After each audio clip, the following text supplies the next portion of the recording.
अस्सलाम वालेकुम स्टूडेंट्स, मेरा नाम है सैयद कमर अब्बास। स्टूडेंट्स, गुज़िश्ता लेक्चर में हमने बाब नंबर 1 का खात्मा किया।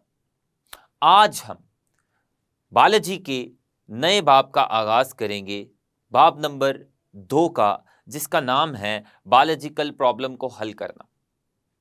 इस चैप्टर में हम मुख्तलिफ कॉन्सेप्ट्स पढ़ेंगे। तो आइए चलते हैं हम लाइट बोर्ड की जानिब। स्टूडेंट्स, आज हम आगाज़ करेंगे बाब नंबर 2 का।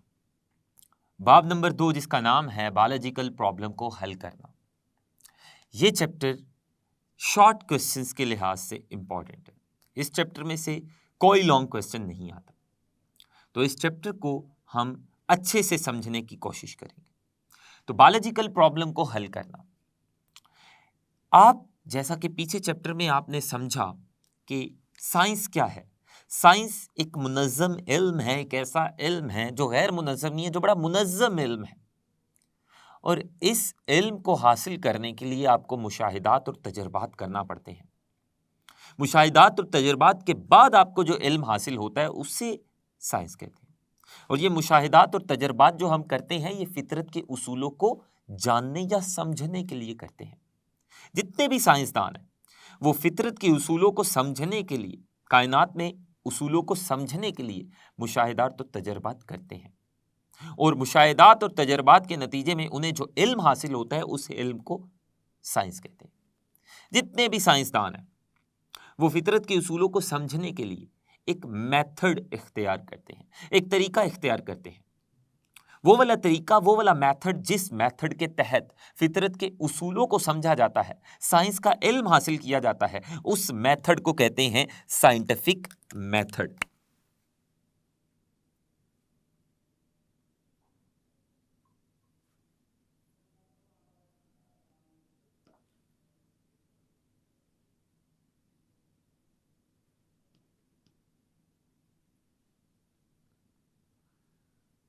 तो साइंटिफिक मेथड क्या है? ऐसा मेथड जिस मेथड को साइंसदान फितरत के उसूलों को समझने के लिए इख्तियार करते हैं, या साइंस का इल्म हासिल करने के लिए साइंसदान, चाहे वो बायोलॉजिस्ट हो, चाहे वो फिजिस्ट हो, चाहे वो केमिस्ट हो, वो फितरत के उसूलों को समझने के लिए, साइंस का इल्म हासिल करने के लिए जिस मेथड को इख्तियार करते हैं उस मेथड को कहते हैं साइंटिफिक मेथड। हमारा इस टॉपिक पर इस टॉपिक में जो मेन कंसर्न है, हमारा जो मेन ताल्लुक है, वो है बायोलॉजिकल मेथड से। साइंटिफिक मेथड क्या होता है ये हमने जान लिया, लेकिन ये आपसे शॉर्ट क्वेश्चन में नहीं पूछा जाएगा। आपने बस इसका कॉन्सेप्ट रखना है। आगे जो हमारा जो मेन टॉपिक है वो है बायोलॉजिकल मेथड। साइंटिफिक मेथड की ही एक किस्म है बायोलॉजिकल मेथड।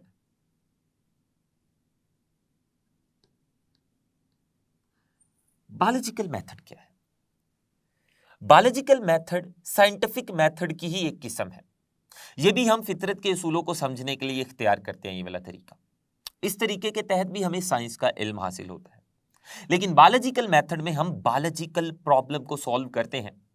वो वाला मेथड, वो वाला साइंटिफिक मेथड जिस मेथड में हम बायोलॉजिकल प्रॉब्लम को सॉल्व करेंगे, केमिस्ट्री की प्रॉब्लम को सॉल्व नहीं करेंगे, मैथ्स की प्रॉब्लम को सॉल्व नहीं करेंगे, फिजिक्स की प्रॉब्लम को सॉल्व नहीं करेंगे, जैसा कि नाम से पता चल रहा है। ऐसा साइंटिफिक मेथड जिसको हम इस्तेमाल करेंगे बायोलॉजिकल प्रॉब्लम को हल करने के लिए। बायोलॉजिकल प्रॉब्लम क्या है, इसके बारे में तफसील से हम आने वाले लेक्चर्स में पढ़ेंगे। अभी आपको इतना बताता चलूं कि बायोलॉजिकल प्रॉब्लम ऐसा सवाल है, जानदार के बारे में जो कोई भी सवाल आपके माइंड में आता है, आपके जहन में आता है, उस सवाल को कहते हैं बायोलॉजिकल प्रॉब्लम। कि कोई भी सवाल आपके जहन में या कोई और आपसे पूछ लेता है जो जानदार के मुतल्लिक हो, तो जानदार से मुतल्लिक कोई भी सवाल जो आपके जहन में आता है या कोई जो दूसरा आपसे पूछता है, उस सवाल को हम बायोलॉजिकल प्रॉब्लम कहते हैं। और उस सवाल का जवाब ढूंढने के लिए, उस प्रॉब्लम को सॉल्व करने के लिए आप जो तरीका, जो मेथड इख्तियार करेंगे, उस मेथड को कहेंगे बायोलॉजिकल मेथड। तो बायोलॉजिकल मेथड क्या है? ऐसा साइंटिफिक मेथड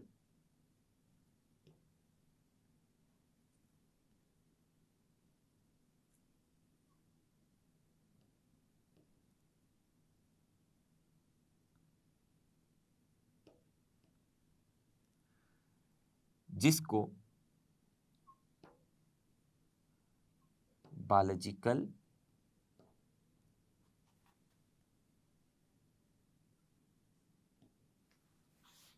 प्रॉब्लम को हल करने के लिए इख्तियार किया जाता है। तो ऐसा साइंटिफिक मेथड, जिस मेथड को हम बायोलॉजिकल प्रॉब्लम को हल करने के लिए इख्तियार करेंगे, उस साइंटिफिक मेथड को हम कहेंगे बायोलॉजिकल मेथड।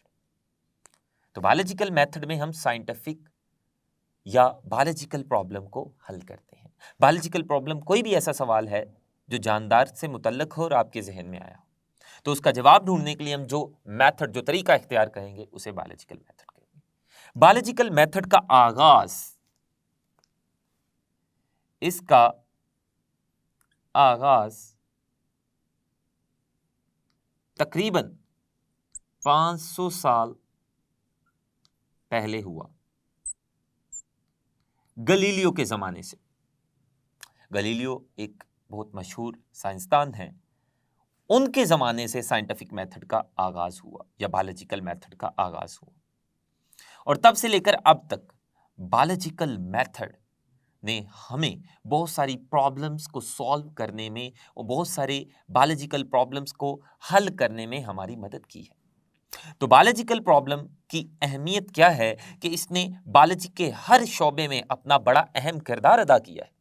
बायोलॉजिकल प्रॉब्लम को हल करना और नए नए नज़रियात को बनाना और उन नज़रियात को जांचना कि कौन से नज़रियात सही हैं, कौन से नज़रियात गलत हैं, ये सारा कुछ हमें कौन बता रहा है? Biological method.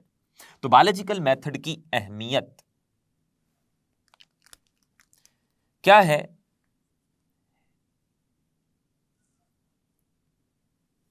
इस मेथड के जरिए हम ना सिर्फ बहुत ज्यादा सवालों के, जो जानदारों के मुतल्लिक सवाल होते हैं, उन सवालों के जवाब हमें मिलते हैं इस तरीके के जरिए, बल्कि बायोलॉजिकल मेथड ने अपना किरदार अदा किया है, मेडिसिन के शोबे में अपना किरदार अदा किया है, मेडिसिन के शोबे की तरक्की में अपना किरदार अदा किया है। इसके अलावा बायोटेक्नोलॉजी के शोबे की तरक्की में अपना किरदार अदा किया है। इसके अलावा बायोलॉजिकल मेथड ने इकोलॉजी के शोबे की तरक्की में अपना किरदार अदा किया है। तो आपने बायोलॉजिकल मेथड की अहमियत को भी याद रखना है कि ये बहुत अहम मेथड है। इसके ज़रिए ना सिर्फ हम बायोलॉजिकल प्रॉब्लम्स का हल तलाश करते हैं, बल्कि इस मेथड ने बायोलॉजी के मुख्तलिफ शोबों में अपना बड़ा अहम किरदार अदा किया है उन शोबों की तरक्की में, जिन शोबों की तरक्की में बायोलॉजिकल मेथड ने अपना किरदार अदा किया है, उन शोबों का हम इधर तज़किरा कर देते हैं। इसने मेडिसिन,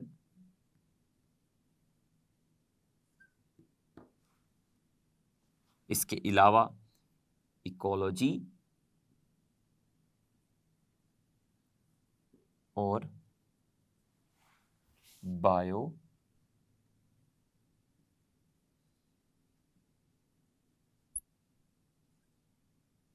टेक्नोलॉजी की तरक्की में अपना किरदार अदा किया है। तो बायोलॉजिकल मेथड बहुत अहम है। इसने बायोलॉजी के जिन जिन शोबों में अपना किरदार अदा किया है वो हमने पढ़े, और इसके तहत हम उन सवालों के जवाब ढूंढते हैं जो सवाल जानदारों से मुतल्लक होते हैं, जो हमारे जहन में आए होते हैं या फिर हमसे किसी और ने पूछे होते हैं। तो बायोलॉजिकल मेथड के मुख्तलिफ मराहिल हैं जो अब हम पढ़ेंगे।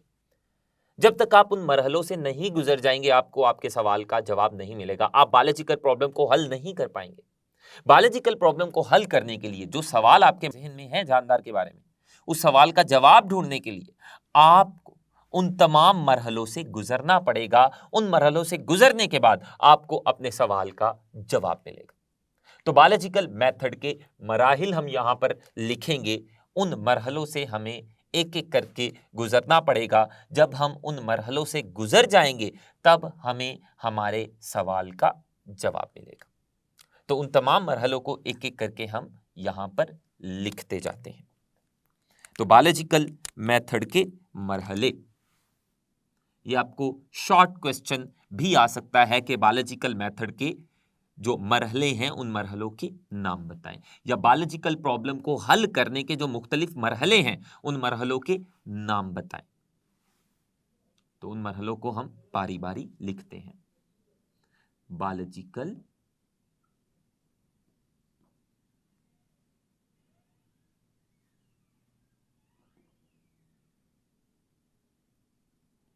मेथड के मरहले, या बायोलॉजिकल प्रॉब्लम को हल करने के जो मुख्तलिफ मरहले हैं उनके हम यहां पर एक एक करके नाम लिखते जाते हैं। उन तमाम मरहलों से आपको गुजरना पड़ेगा बायोलॉजिकल प्रॉब्लम को हल करने के लिए। अगर आप उनमें से किसी एक मरहले पर भी अगर आप वहां से अपने आप को ठीक से नहीं गुजरवा पाएंगे तो आप बायोलॉजिकल प्रॉब्लम को हल नहीं कर पाएंगे। तो सबसे पहला मरहला जहां से आपको गुजरना पड़ेगा बायोलॉजिकल प्रॉब्लम को हल करने के लिए, जानदार के बारे में जो सवाल है उसका जवाब ढूंढने के लिए, उसका नाम है बायोलॉजिकल प्रॉब्लम की पहचान।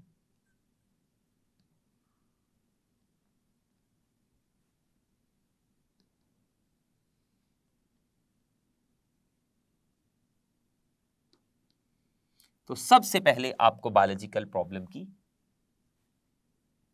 पहचान करनी पड़ेगी। अगर आपको बायोलॉजिकल प्रॉब्लम का पता ही नहीं होगा तो आप कैसे उस बायोलॉजिकल प्रॉब्लम को हल करेंगे?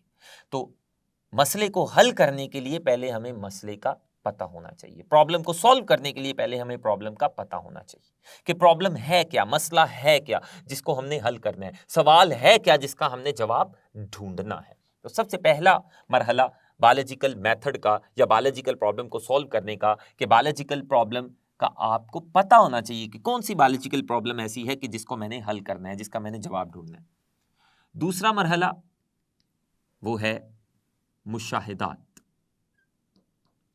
दूसरा काम जो आपको करना पड़ेगा अपने सवाल का जवाब ढूंढने के लिए, बायोलॉजिकल प्रॉब्लम को हल करने के लिए, वो मुशाहिदात करने पड़ेंगे। मुशाहिदात क्या होते हैं ये तफसील से हम आगे पढ़ेंगे। दूसरा मरहला है मुशाहिदात। तीसरा मरहला वो है हाइपोथेसिस की तश्कील।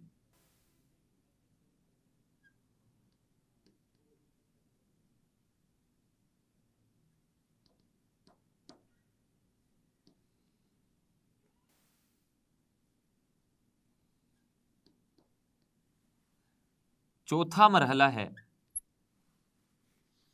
डिडक्शन।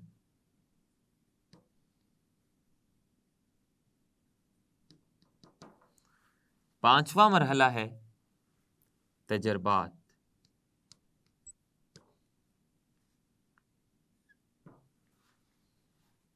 छठा मरहला जहां से आपको गुजरना पड़ेगा, छठा काम जो आपको करना पड़ेगा बायोलॉजिकल प्रॉब्लम को सॉल्व करने के लिए, बायोलॉजिकल प्रॉब्लम को हल करने के लिए, वो होगा नताइज का खुलासा। नताइज, कौन से नताइज का आपको खुलासा करना पड़ेगा? वो वाले नताइज जो आपको तजर्बात के बाद आप जिन नताइज पर पहुंचेंगे, जो नताइज अखज़ करेंगे आप तजर्बात से, उन नताइज को आपको खुलासा करना पड़ेगा किसी भी शक्ल में, टेबल की शक्ल में, ग्राफ की शक्ल में। और आखिरी मरहला जिससे आपको गुजरना पड़ेगा अपनी बायोलॉजिकल प्रॉब्लम को हल करने के लिए, वो है नताइज को रिपोर्ट करना।